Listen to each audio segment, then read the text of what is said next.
Fala pessoal, hoje a gente vai falar aí dos setores da bolsa, como que as ações, as empresas estão subdivididas aí, tá? Para os investidores, para a gente ter uma noção do que é o que. Ó, são alguns setores. As empresas, então, olha, o primeiro setor a gente vai falar dos bens industriais, tudo aquilo que é relativo à indústria, produção, tá? Comércio, material de transporte, serviços, máquinas, equipamentos. Então a gente tem aí a famosa WEG, tá? Coloquei as logomarcas, tá? Mas aí o código é bem fácil de achar, né? O WEG 3, do setor aí de desenvolvimento aí de máquinas, né? Industriais. CCR, que é concessão de rodovias, a Azul, que é uma companhia aérea, e a Rumo, que é uma empresa de transporte, transporte ferroviário, tá? Aí a gente tem também, aliás, o setor falando aí do setor industrial, a gente tem, é um setor bem grande, tá? É um dos maiores setores da bolsa e inclui aí, como a gente falou, né, todo tipo de transporte, tem também transporte rodoviário, né? Marco Polo e outras empresas aí também, tá? E o setor de comunicações, é um setor aí que já foi maior, né? Ele tem a Vivo, a TIM, a Oi, a telefonia fixa, móvel, a Oi aí tá indo para o setor aí mais de fibra, né? De internet rápida. O setor aí de bens de consumo cíclicos, a gente coloquei aqui, o setor é o bem de consumo cíclicos, como a gente viu lá, o subsetor é automóveis e motocicletas, isso é a classificação que a própria bolsa faz, tá? Alguns têm segmentos também, então são três níveis. Então a gente tem automóveis, motocicletas, comércio. Esse é um setor gigante na bolsa de valores, tá? Consumo cíclico. Ele tem aí empresas que assim são mais sensíveis à situação do país. Então se a economia vai bem, elas vão bem. Se a economia vai mal, elas vão mal, normalmente, né? Aí a gente pode ver algumas empresas que são mais resilientes a isso, que já tem uma certa experiência, só que normalmente elas não são imunes aos ciclos econômicos, beleza? Elas também não são itens totalmente essenciais, tá? Que a gente não conseguiria viver sem. Ah, que aí já tem o setor de educação, como a Cogna, aluguel de carros, como a Localiza, lazer, como a CVC, hotéis, restaurantes, tecidos, a própria construção civil e incorporação civil, como a MRV, a Ivin. Eu coloquei algumas, tá? Não coloquei todas as empresas aqui, pessoal. Vivara, né? Que também é um caso clássico aí de consumo cíclico mesmo, que é não essencial, que as pessoas podem viver sem, né? Que são joias aí e tudo mais. Beleza. O setor, em contrapartida aí, o setor de consumos não cíclicos. A gente tem os subsetores aí de agropecuária, alimentos, como a M. Dias Branco, que tem aí alimentos, né, as bolachas ou as arroz, né, tem toda essa parte de alimentos industrializados, processados. Também a BRF, que é a frigorífico, né, JBS, Minerva, a SLC Agrícola, no setor aí de agro, né? Como a Terra Santa também, produtos de higiene pessoal, uso pessoal, bebidas como a Ambev, a Natura, que é uma empresa grande aí, né? E a Bombril também, que É uma empresa que tem muito tempo aí já na bolsa, né? Não é tão famosa como as outras. Continuando, a gente tem o setor financeiro. O setor esqueci de falar para vocês aqui, pessoal. É, o setor de consumo não cíclico, relacionando com o setor de consumo cíclico aí, é um setor mais essencial, tá? Alimento, ninguém consegue ficar sem, né? Carne, esse tipo de coisa. Então, eles não estão totalmente relacionados, eles não estão diretamente assim relacionados aos ciclos econômicos. Eles são mais resilientes e por isso algumas pessoas aí acabam montando a carteira de ações baseado nisso, em empresas assim que são mais resilientes e mais defensivas aí contra alguns choques e problemas externos econômicos aí, tá? Então, na verdade, assim, elas são mais resistentes um pouco, mas não são tantas, tá? É um setor aí que também oscila bastante. Por exemplo, o setor agro, né? Que tem os seus próprios ciclos. A gente vai falar de um módulo só sobre ciclos econômicos, os ciclos de mercado.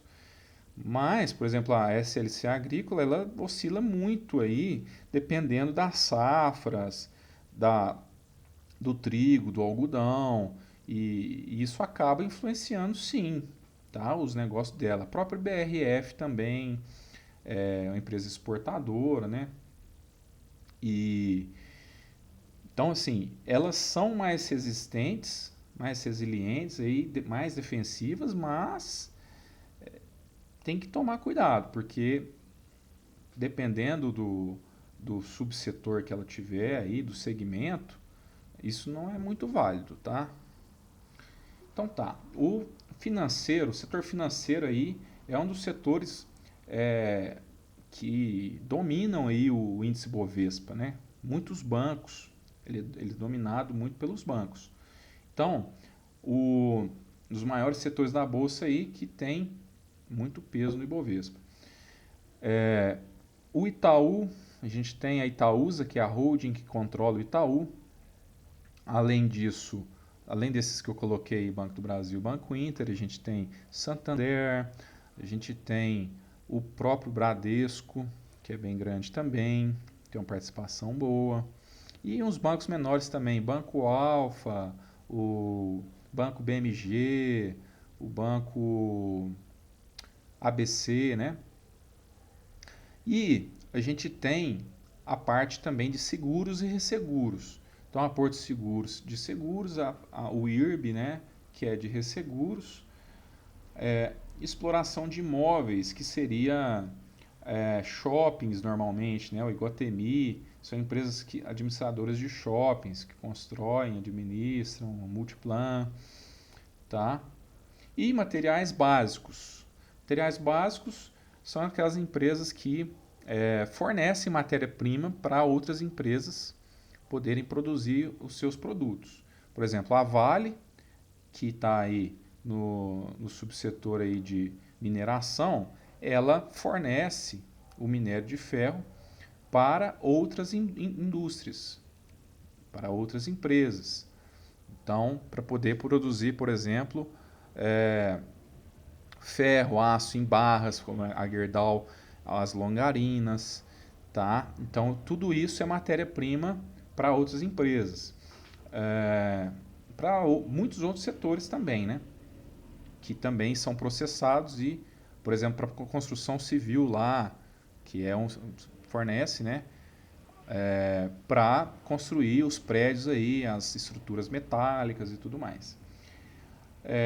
Eles têm uma influência do dólar, porque geralmente muitas delas são commodities, a Vale, a Gerdau, a CSN, o produto que elas produzem são commodities que são dadas esses preços no mercado internacional, não é a empresa que fala o preço do produto que produz, e aí esse preço é vinculado ao dólar, tá?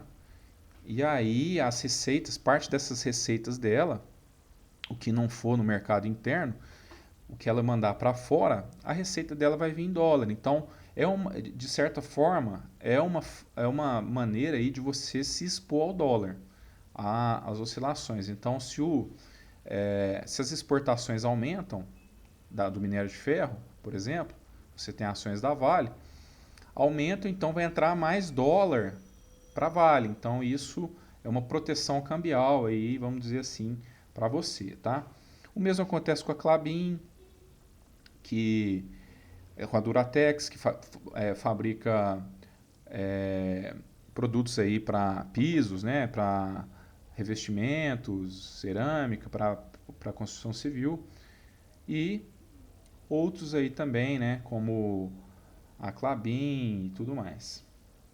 Que aí tem o setor também de papelão, setor de celulose e tudo mais. Tá? O subsetor aí de madeira, papel e esse tipo de coisa. Continuando aí, saúde. É um setor não muito grande aí, né, da nossa bolsa, que é comércio e distribuição, equipamentos.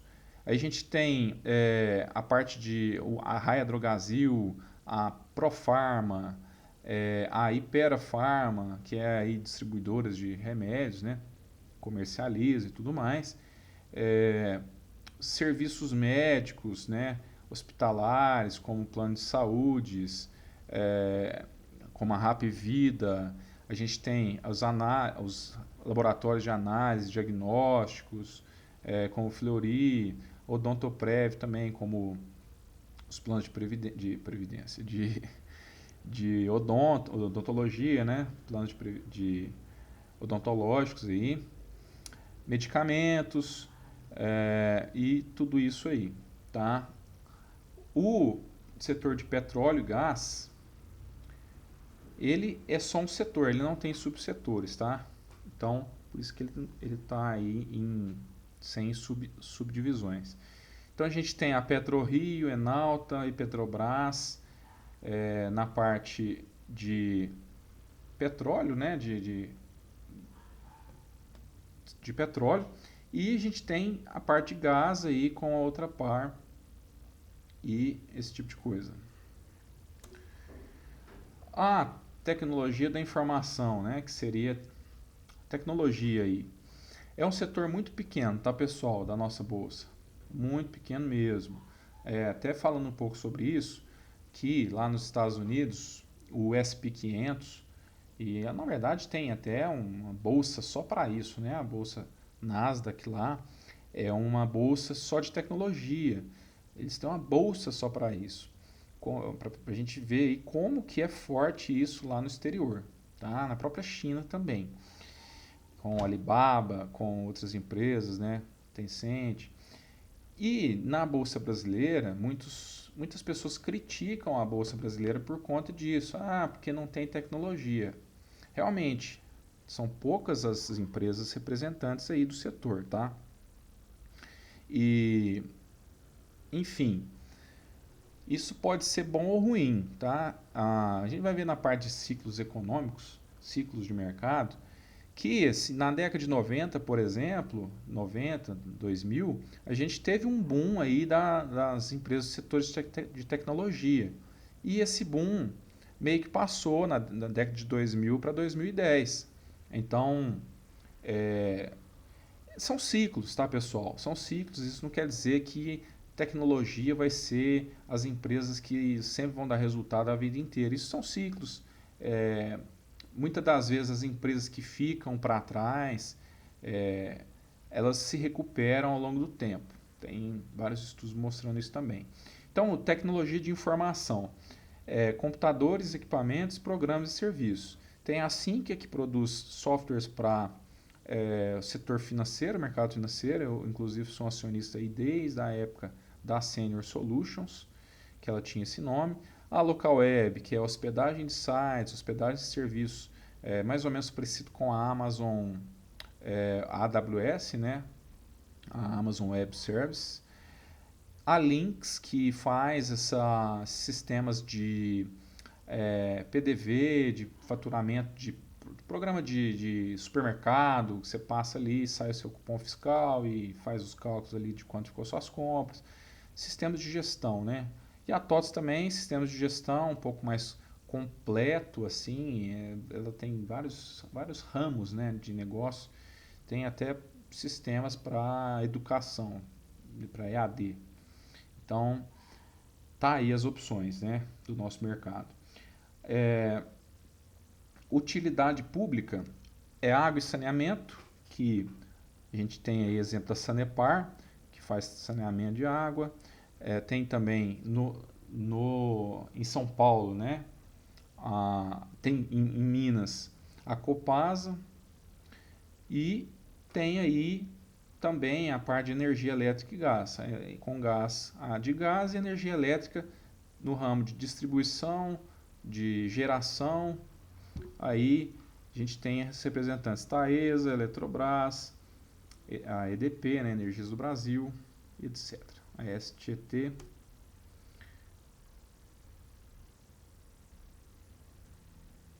Pessoal, tem empresas que têm uma participação majoritária do governo, né? A gente sabe aí que a Petrobras, ela é do governo federal, assim como o Banco do Brasil, a Eletrobras.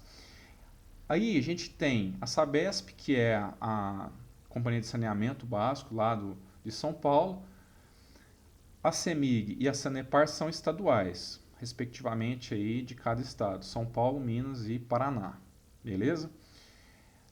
Tem vantagens e desvantagens, né, como tudo na vida. Muita gente fala assim, não invista em empresas que têm o dedo do governo, a maior participação do governo, tá? Realmente é complicado porque o que acontece? Dependendo do governo que entrar, ele pode usar, como a gente já viu aí na Petrobras, em alguns momentos da história, usar a empresa com motivos políticos, partidários, tá? E com possibilidades aí de desvio de dinheiro e tudo mais, e isso prejudicar o acionista, claro, né? Normalmente elas têm um preço, um valuation, né? Uma precificação abaixo do que deveria estar, e faz sentido muitas das vezes, ou seja, elas são negociadas abaixo do valor patrimonial. A gente vai ver mais para frente o que é isso, tá? E pode ser uma oportunidade ou pode ser uma desvantagem, dependendo do tipo de negócio. Por exemplo, a Sanepar é um negócio basicamente que pega água, trata e distribui esgoto e trata a água. Então, assim, ela tem um negócio mais ou menos aí resiliente, né? A gente pensando daqui 10 anos, nós vamos continuar precisando do serviço dela e tudo mais. E, caso haja uma privatização, isso seria muito bom para a empresa. E ela tem já, mesmo sendo do Estado, ela dá muitos lucros e os lucros são crescentes aí nos últimos anos. As concessões públicas, que são rodovias basicamente, né? E a parte de energia elétrica também, então a gente tem a CCR Rodovias, a Rumo, a parte de ferrovias e a Taesa, por exemplo, na parte de transmissão de energia elétrica. Pessoal, coloquei essa frase aqui para a gente poder refletir sobre os nossos conhecimentos, tá? Existe muito isso no mercado, a pessoa começa a investir, já acerta uma operação e já ganha um dinheiro e começa a achar que está acima da média ou tem um conhecimento acima da média ou nasceu para isso, tá? Então, a gente tem que tomar muito cuidado com esse tipo de ignorância, que